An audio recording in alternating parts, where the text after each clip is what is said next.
Hello there, welcome guys to another episode of Straight Talk. Now today, I've got a very interesting guest again, Joey. Well, thanks Cam for that warm welcome. Where do I start? So in 2023, I decided to uplift everything, sell my business, quit my job, and I finally thought, I'd make this move to Europe initially.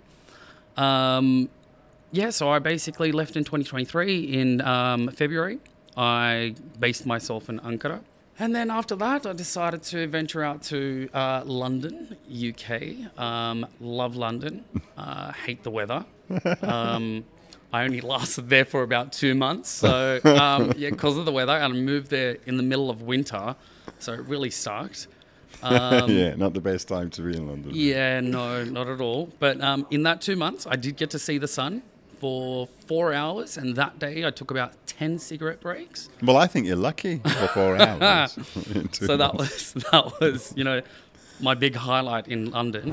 So, all right. Now, what questions would you want to ask me? Or what are the things that, you want to talk about? Well, before we go into any specifics about, how we run the business and what the current market is like, where have you been? You've disappeared. You've gone under some sort of rock or potentially on your yacht. Where have you been? What have you been doing? You haven't been doing these videos for a while. And I've been, following here and there. I don't watch your stuff, religiously, but I've seen quite a few of them. Just being honest, guys, just being honest. But yeah, tell us what's been happening in your life. What's going on? Well, man, this year, I've done a lot of traveling. I kind of, I've been to Japan, China, and then I ended up going to Mexico, and from there I came back. A month later I went to Costa Rica, and that was a very, very interesting trip for me. And then I came back, I went to Greece, I did some of the Greek islands, and now before I knew it, half the year is over. Time really flies, when you're having fun, as they say. Yeah. And so, that's why, we've been away. That was a lot of traveling, and I did a water fast. Yes, I was going to say, you've been doing some dietary things as well. Yes. Well, I don't see it as a dietary thing. I see it more like a body and mind kind of resetting, readjustment kind of thing. I do it once a year, and I try and do it between 10 to 15 days. This year, I did it for 12 days. Nice. So that's...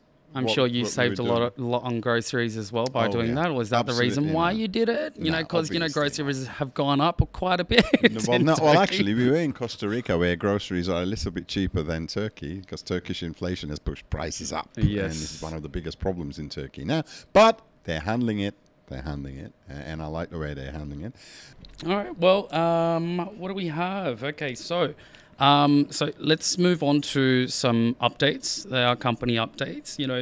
Let's talk about, the options that we have in Bodrum, the UNL projects. Yes. The luxury living. Well, I mean, these are our own developments, things that we've done, and I'm really proud of the U house and the L house in Bodrum. They're now, obviously, they were delivered a few years back, so life has started. The gardens have matured. I mean, you should go to the U house and see. Yeah, I've seen some photos on the website. We planted some very, very interesting, trees and all sorts of colorful things, and when you walk in, it's like a little oasis. All three of them. That sounds nice. And we even have a sort of aged olive tree in the middle of the living room. That's amazing. That's like the ideal thing. 5 meter tall ceiling. In the room. So there's an olive tree there at the entrance. It's very ambiotic. It's very, I'd term them as very sensual houses. Yeah. And we've done a lot of interesting plays with lighting, because I I don't like lights that come from ceiling down. I Yeah, like yeah. wall washers, like I'm from the same. floor up, Yeah, because yeah. then it gives you this ambiance, doesn't it? Yeah, The it does. shadow It work does. and all that. And the shadows that it hits Yeah. against the walls as well is really nice. Yeah. When you do it from the top, it's just like on the ground, which True. isn't as appealing. But Yeah, no, I totally get it. I agree with you there. So the U houses are really, really looking nice. The L houses are the same architect designed them. The difference is U houses is about village settings and seclusion, whereas the L houses they've got very, very decent sea views, bay views, and island views. So they're Yeah. about the view. So the design is a little bit different. But again, very interestingly designed. We use plenty of stone, very contemporary, very Nice. clean lines, but plenty of stone. So all done, really all finished. We kind of maintaining, looking after them. Half of them are sold, so I'm nice. still keeping a few of them. And in Istanbul, as you know, we've got our Sense brand, Yes. Sense Levent, Yeah. and Sense Shishli. Sense Levent being the larger of the two developments. They're urban regeneration projects, which I'm really, really keen on, city center urban regenerations, because they offer excellent value for money, and at the same time for incoming investors, in my opinion, city center, the affordable range, affordable, no bells and whistles, but good designs, security, maybe car parking, the basic essentials have to be there. You know, and as long as they're there, they've got the right curb appeal, location. Yeah, location's very At important. the right price, affordable range, that is the segment. And Sense Levent and Sense Shishli, both of them hit that segment spot on. Yeah. So, all right. So let's move on to how the market currently is. Generally, what I'd like to talk about is a dynamic that kind of the last 2 years has almost shifted. Generally, when you come into a prospering real estate market, and a lot of people who invested, say, in Dubai in the last 5 years, that Dubai's market has done this. In the last 5 years, they would have invested in off-plan or under construction projects. Why? Because developers offer long payment terms, there's financing available, and the expectation is that by the time the property is finalized, is completed, it would have appreciated in value, so you can sell after or just before completion. So it's the traditional classic investor mentality. Invest off plan, ride the gain, sell after completion. Bob's your uncle. Yeah. You've got money. You've got good profits. Yep. In markets that are prospering, or rather where property prices are rising and rising and rising, that strategy may work. And you know, we use that strategy because it did work. And in Turkey 5 years ago, 6 years ago, 10 years ago, 20 years ago, 25 years ago when I first came into the market, yes, off plan, under construction, 70-80% of what we sold was from developers under construction. Now we have a lot of clients coming in thinking that that's the way to go. One alert or flag I want to raise, and I'm very non-apologetical about it in terms of saying what I think, is that doesn't always work anymore in the Turkish market.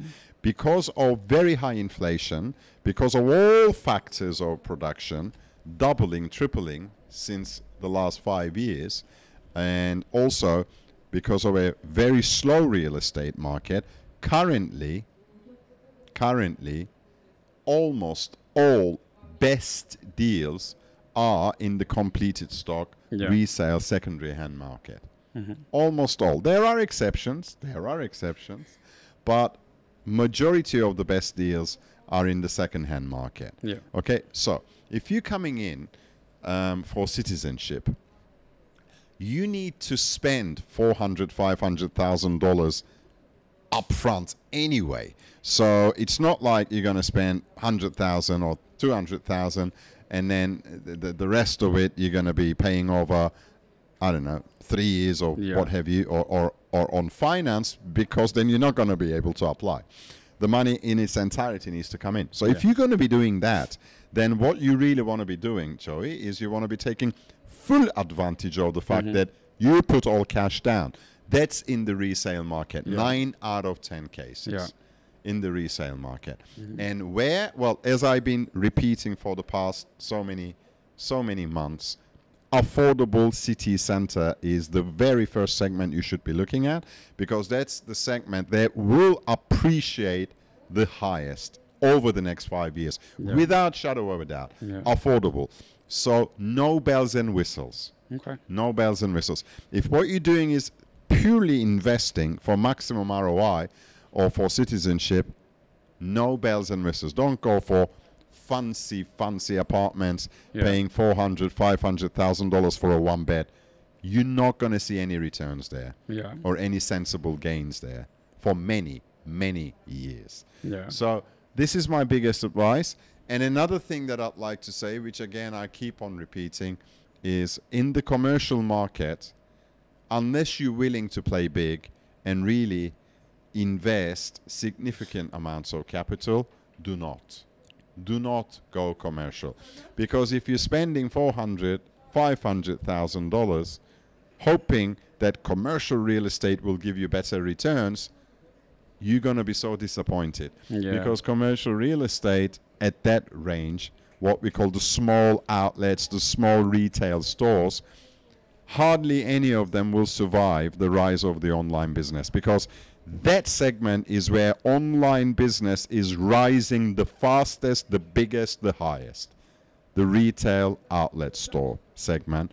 Because those types of retail outlet store segment, they do not offer any unique product differentiation or lifestyle or entertainment value, which is the segment that stands a chance of longevity, where when you go to a shop, you walk into a premise, you're not going there just to buy that product, but you're going there for some entertainment value. For that, you need space, you need entertainment value. By the time you add those boxes, your entry level is minimum couple of $1 million. So if you want to spend that, or if you want to spend $20, $30 million in logistics warehousing segment, which is the next big segment in Turkish real estate, without shadow of a doubt, Turkey, particularly Istanbul, being hub of this part of the world, okay, and online business growing exponentially, that is the next big segment. But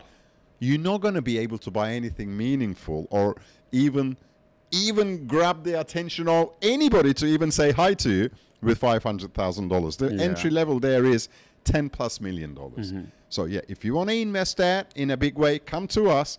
We'll set up a real estate investment fund for you that will shelter you from all taxes for many years, and then go and invest with a good strategy. But if that's not what you want to do, residential real estate is the easiest to buy, easiest to acquire citizenship, and most certainly easiest to sell in several years' time with good profits.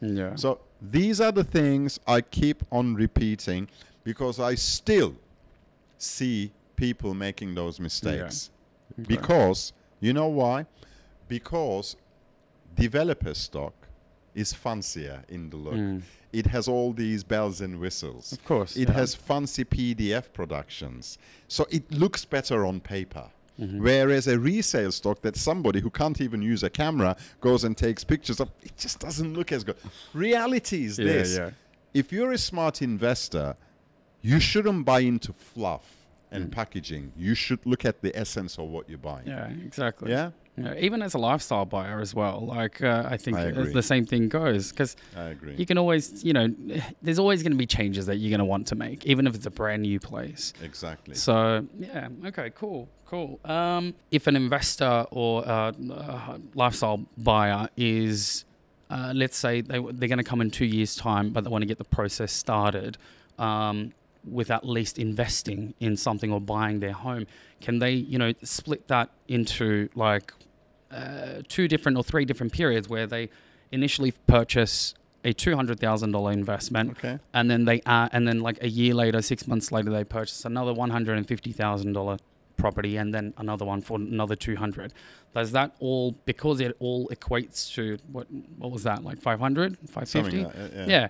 Over 400. Yeah, over 400K. Does that still qualifies for the citizenship I program? like this question. You clearly been asked this question. Yes, many times. Under the current kind of regulations governing the citizenship by investment, yes.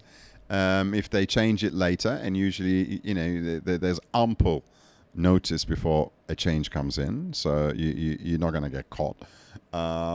Currently, yes, you can actually break the time period into a year, 2 years, as long as the law is in existence, citizenship by investment, and $400,000 by price, by valuation, by declaration, all three of them need to be taken, have been reached, you can apply for citizenship. But you will only apply once the total amount has been Equates invested. to that. Yeah. Okay. Oh my God, Well, Amani guys, wants the stay camera. tuned for you the coming next closer, episode. brother? If you have any questions or any inquiries on particular properties, please just contact us on the details here, wherever it is. And we'll speak to you soon. Fantastic.